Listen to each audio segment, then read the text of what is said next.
everyone and welcome to Science E Solution. I am Manju Sharma और आज के हमारे इस वीडियो में हम डिस्कस करेंगे must do units and chapters from biology. इसका मतलब ये वो चैप्टर्स हैं which are high weighted chapters जिनमें से सबसे ज्यादा मार्क्स के क्वेश्चंस पूछे जाते हैं।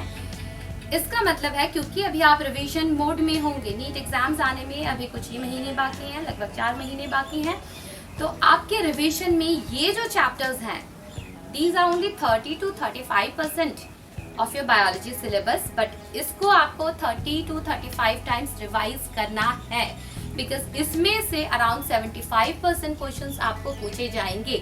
So you will score around 240 to 250 marks in biology if you revise these chapters and you are thorough about these chapters. So these are must do units and chapters of biology. ये chapters और units के बारे में बताने से पहले हमारे channel को सब्सक्राइब जरूर कीजिएगा क्योंकि आने वाले समय में भी आपको बहुत सारे ऐसे वीडियोस मिलेंगे जिनको आपको नीट के प्रिपरेशन में बहुत मदद मिलने वाली है। So let's start with today's topic. So पहला यूनिट जो हम बोलेंगे which is the most important, class 11 से हम शुरू करते हैं। Now you see 11th में बायोलॉजी में 5 units. There are 5 units which cover 22 chapters.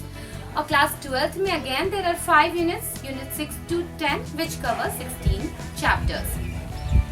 तो पहले सेक्शन में हम इम्पॉर्टेंट यूनिट्स की बात करते हैं, जो यूनिट्स इम्पॉर्टेंट है स्टार्टिंग फ्रॉम क्लास 11th. सो क्लास 11th का पहला unit diversity in the living world. It is the most important unit of class 11th. अब इसमें 4 चैप्टर्स हैं. पहला chapter living world, second biological classification, plant kingdom and then fourth one is animal kingdom. पहला chapter the living world को अगर आप छोड़ दें तो बाकी के जो 3 चैप्टर्स हैं that is biological classification, plant kingdom, animal kingdom, these 3 chapters are super important for your upcoming NEET exams. In chapter से बहुत ज्यादा क्वेश्चंस पूछे जाते हैं. जो पहला चैप्टर है the living world, it is introductory chapter, easy सा चैप्टर है. एक बार अगर पढ़ लेंगे तो आप उसके क्वेश्चन जरूर अटेंड करेंगे. एक क्वेश्चन उसमें से भी आता है तो 1-2 बारी उस चैप्टर को भी पढ़ेंगे. बट बाकी के ये जो 3 चैप्टर हैं second, third and fourth, bar bar many times आपको इनको रिवाइज करना है क्योंकि इनसे बहुत सारे क्वेश्चंस पूछे जाते हैं. Plant kingdom, animal kingdom, they are a bit confusing also. So इतनी बार रिवाइज कीजिए कि आप नेगेटिव मार्किंग से बच सकें और आंसर्स करने में कंफ्यूज ना हो. The second unit which is important from class 11th is cell structure and functions, that is unit number 3. अब इस यूनिट में 3 चैप्टर्स हैं. The first one is cell, the unit of life. Second one is biomolecules and third one is cell cycle and cell division. अब इन तीनों unit में the most important, जिसमें से सबसे ज्यादा क्वेश्चंस आपको पूछे जाएंगे, that is first one, cell, the unit of life. So इसको भी आपको बार बार many times आपको इसको रिवाइज करना है, right? जो बाकी के 2 चैप्टर्स हैं they are moderately important. Around 5 questions will be asked from these 2 chapters, so इनको भी पढ़िएगा. बट पहले वाले पे आप ज्यादा जोर दीजिएगा. मैंने क्योंकि ये तीनों chapter they are moderately important and first one being the most important, इस यूनिट को इम्पॉर्टेंट यूनिट में रखा है. The next unit which is important is from class that is reproduction. Okay, this is again very important unit. इसका जो पहला chapter है that is reproduction in organisms, इसमें से शायद एक ही मार्क्स का क्वेश्चन पूछा जाता है ज्यादातर. It is not so important but introductory easy है. 1-2 बार आप इसे जरूर पढ़िएगा because you can't miss out these 1-2 questions also if you want to win the exams, right? Next is sexual reproduction in flowering plants, very important. Human reproduction and reproductive health, these 3 chapters, sexual reproduction in flowering plants, human reproduction and reproductive health. Again, these are the most important units or chapters from class 12. इस unit को हमने important unit कहा because out of 3 chapters are very important which you should revise at least 30 to 35 times, right? Now the 4th unit which is the most important and the last unit wise which is important, that is genetics and evolution, unit number 7, class 12. इस unit के 3 chapters हैं, principles of inheritance and variation, molecular basis of inheritance and evolution. ये तीनों chapter, these are super important chapters. ये तीनों chapters से आपको maximum marks, that is around 50 marks के क्वेश्चंस पूछे जाएंगे। सो यू कैन इमेजिन, ये जो यूनिट है 3 चैप्टर्स हैं, तीनों के तीनों इम्पॉर्टेंट है। इस यूनिट को तो एटलीस्ट आप 40 टाइम्स रिवाइज जरूर कीजिएगा, right? So these are the 4 most important units. Unit wise there are still chapters के बारे में भी हम बात करेंगे, और इंडिविजुअल चैप्टर्स में भी कई सारे ऐसे एरियाज होते हैं जिन्हें हम हाई वेटेज टॉपिक्स या हाई वेटेज एरियाज और more important areas to focus कहते हैं।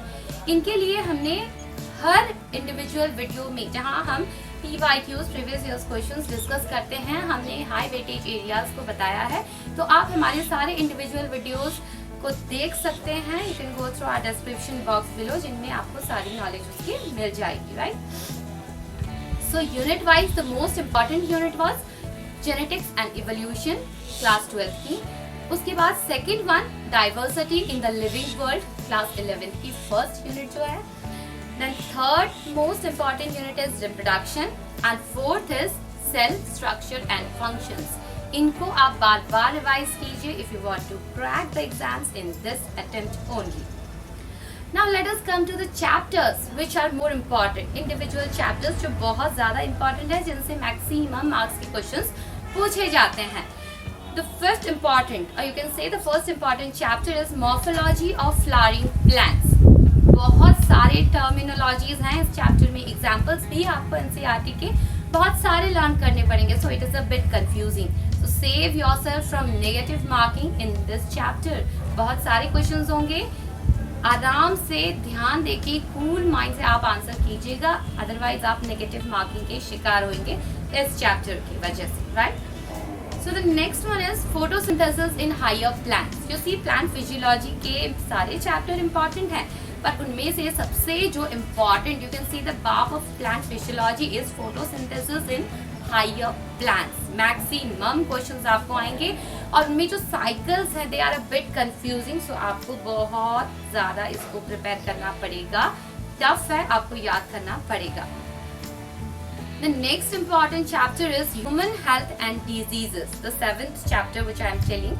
4 were the units, 5th one morphology of flowering plants, 6th one photosynthesis in higher plants, 7th one is the human health and diseases। इसके आप 3 question लिख के रखिए, 3 question आपको मिलेंगे 2021 नीट के एग्जाम्स में। इसके भी जो इम्पोर्टेंट एरियाज हैं हमने मेंशन किए हैं इंडिविजुअल वीडियो में, go through our link in the description box below.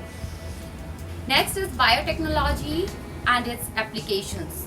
Very important chapter is applications. आपको सारे एप्लीकेशंस NCERT के सारे एग्जाम्पल्स पढ़ने पड़ेंगे। Next, the 9th one is organisms and population, and the 10th important is environmental issues। Now ये जो दोनों chapter हैं they belong to unit ecology, that is 10th unit class 12 ecology, जो last unit है वो भी बहुत ज़्यादा important है। उसके 2 chapters, that is organisms and population and environmental issues, these are the most important chapters from the ecology unit। तो आप देख सकते हैं जो नीट का एग्जाम है उसमें first unit that is diversity in the living world से लेके last unit that is ecology unit बहुत सारे इंपॉर्टेंट हैं, फर्स्ट एंड लास्ट सभी इंपॉर्टेंट है। तो अपना फोकस बिल्कुल आप एग्जाम्स में बनाए रखिए, अच्छे से प्रिपेयर कीजिए। ये जो मैंने आपको चैप्टर्स के नाम बताए हैं उनको आप 30 टाइम्स से भी ज़्यादा रिपीट कीजिए, और बाकी चैप्टर्स को एटलीस्ट 10 टाइम्स आप रिवाइज कीजिए, राइट? क्योंकि you are also human being, आप सारी चीज़ों को इक्वली ग्रास्प नहीं कर सकते, तो आपका टाइम बचेगा अगर आप इम्पॉर्टेंट चैप्टर्स को ज़्यादा और लेस इम्पॉर्टेंट चैप्टर्स को ठीक ठाक पढ़ाई करते जाएंगे। तो let me repeat all the units. First unit is diversity in the living world, cell structure and functions the units. Third one reproduction, fourth one genetics and evolution, इनके chapters ध्यान से देखिएगा। Fifth is morphology of flowering plants, sixth is photosynthesis in higher plants, human health and diseases, biotechnology and its applications, organisms and population, and environmental issues. These are the 10 most important units and chapters which will help you to crack the NEET exams. So hope it would help you. Stay tuned. Bye.